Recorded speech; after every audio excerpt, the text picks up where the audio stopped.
Өте жақсы жаңалық. Жеке тұлғаны банкрот деп тану туралы заңға Қазақстан Республикасының президенті қол қойды.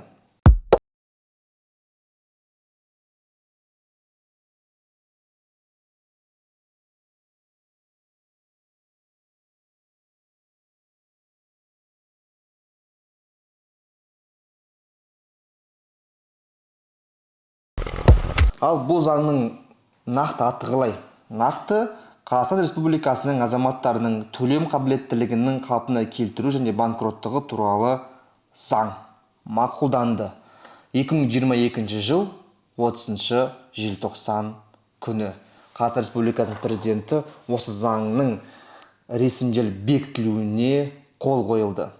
Ал қазақ тілінде оңай болу үшін банкроттық туралы заң деп айта берейік. Бұл заңның енді бізге несімен жақсы? Бұл заңда шынымен егер сіздің қарызыңыз көп болатын болса және сол қарызыңыз төлей алмай жүрсеңіз, сол қарызыңызды банкрот деп тауып, сол қарызыңыздан құтылу мүмкіндігі пайда болды. Бірақ бұл заңды енді үшке бөліп қарастырайық. Үш стадиямен, үш бөлек ситуациямен бөліп тасталған. Қандай дейсіз ғой? Ол сотқа дейінгі банкроттық, дұрыс атауы внесудебное банкротство, ал орысша атауы. Екіншісі сотта банкрот деп тану, үшіншісі оңалту. Үшеуі үш түрлі нәрсе. Сондықтан сіздерге мен үш видео жазатын болам. Әр тақырыпқа бөлек-бөлек тоқталып өтем. Соны мұқият қарап отырыңыздар. Айтпақшы, мен телеграм канал аштым. Сол телеграм каналда осы банкрот деп тану үшін қандай құжаттар жинау керек? Сол банкрот деп табу үшін не істеу керек? Соны подробно, мұқиятты соны айтатын болам. Сондықтан астына телеграм каналды қалдырам. Сол телеграм канал жазыласыздар. Және сол телеграм каналда мен барын бүге-шүгесіне шейін қалай біз дайындалуымыз керек осы банкроттыққа, сол туралы айтатын болам. Сондықтан телеграм каналға тіркелеміз. Ал енді жалғастырайық. Қараңыздар, енді банкроттық деп тану үшін жалпы алдын ала банкрот деп тану бар. Сотқа дейінгі. Сотқа дейінгі деген ол бізде қазіргі таңда 1600 МРП айлық есептік көрсеткіш 2023 жылы ол 5 миллион 520 мың теңге. Яғни 5 миллион 520 мың теңге дейін сіздің қарызыңыз болатын болса, онда сотқа дейінгі банкроттыққа сіз жүгінуіңізге болады. Бұның несі жақсы? Бұл сіздің бірінші сотқа жүгініп жүрмейсіз. Қалай, кімге тапсырасыз құжаттарыңызды? Құжаттарыңызды жинайсыздар да арызыңызды портал болады, егов сияқты. Сол порталға тапсырасыздар және құзырлы органдар қарастырады. Құзырлы органдар деген ол кім? Ол қаржы агенттігінің адамы болады міндетті түрде. Ол жерде заңгер болады, ол жерде бухгалтер болады.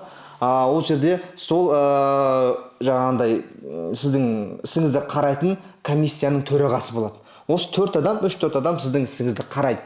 Қалай сізге көмектесуге болады деген сұраққа жауап беретін болады. Енді бұл алдын ала сотқа дейінгі банкроттықтың несі жақсы? Енді сіздің жаңағындай процедураңызды тез өтілуіне жақсы. И содан кейін мына сіздің ісіңіз мына сотқа дейін болғандықтан бүткіл жаңағындай кредиттеріңіздің барлығы тез жабылады. Түсіндіңіз ғой? А сот болатын, сот ол ұзақ, білесіз, соттың өзі ұзақ уақытқа созылады. Енді қараңыз, алдын ала жаңағындай банкроттық тану үшін не болу керек? Сіздің атыңызда мүлік тіркелмеу керек. Яғни мүлік болмау керек. Түсіндіңіз ғой? Сонымен қатар общее имущество дейді, мысалы әйеліңізбен ортақ мүлік болуы мүмкін. Болмаса наследствомен алған бір доля болуы мүмкін. Сонда доля болмау керек. Егер сіздің атыңызда мүлік болатын болса, онда ол сотқа кетеді. Мүлік болмайтын болса, 5 миллион жаңа айттым, 5 миллион 520 мың теңгеге болатын болса, в досудебный соттан алдын ала сол жерде тергеу кезінде қарастыруға болады. Одан кейін осы арыз беру алдында, жаңағы алдын ала сізде сотқа дейінгі банкрот деп тануға алдын ала 12 ай бойы сізде қарызыңыз төленбеу керек.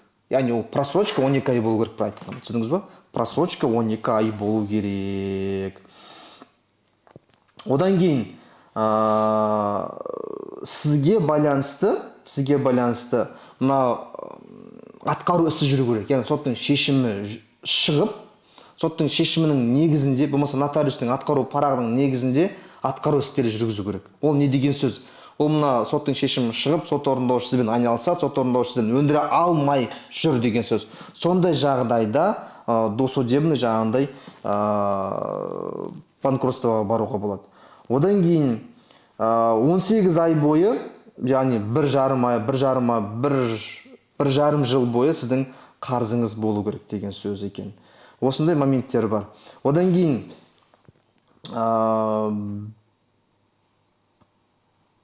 егер бір рет банкрот болсаңыз, яғни алдын ала банкрот деп сіз тапса, сотқа дейінгі банкроттық. Ол екінші рет сіз не істей аласыз? Арызды тек қана 7 жылдан кейін бере аласыз. Түсіндіңіз ғой? Сондай моменттер бар. Тағы да айтпақшы, айыспа алатын адамдар. Егер сіз айыспа алатын болсаңыз, онда жаңағындай 12 ай бойы қарыз болу, 1,5 жыл бойы жаңағындай банкке төлемеу деген условия қажеті жоқ. Сіз бірден арыз жазасыздар да, сіздерге жаңағындай банкротство процедурасы бірден өтеді. Түсіндіңіз ғой? Так, дальше.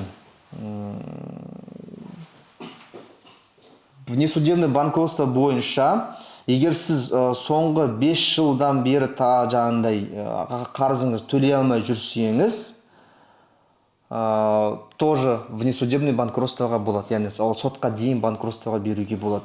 Енді бұл қашан басталады деген әңгіме бар. Бұның барлығы осы 2023 жылы 3 наурыздан басталады. 3 наурыз 2023 жылдан бастап құжаттар қабылдана бастайды. Енді қандай құжаттар жинау керек? Осы уақыттан бастап мен дайындалғым келеді сол банкроттыққа десеңіз, онда Telegram каналға тіркелесіз.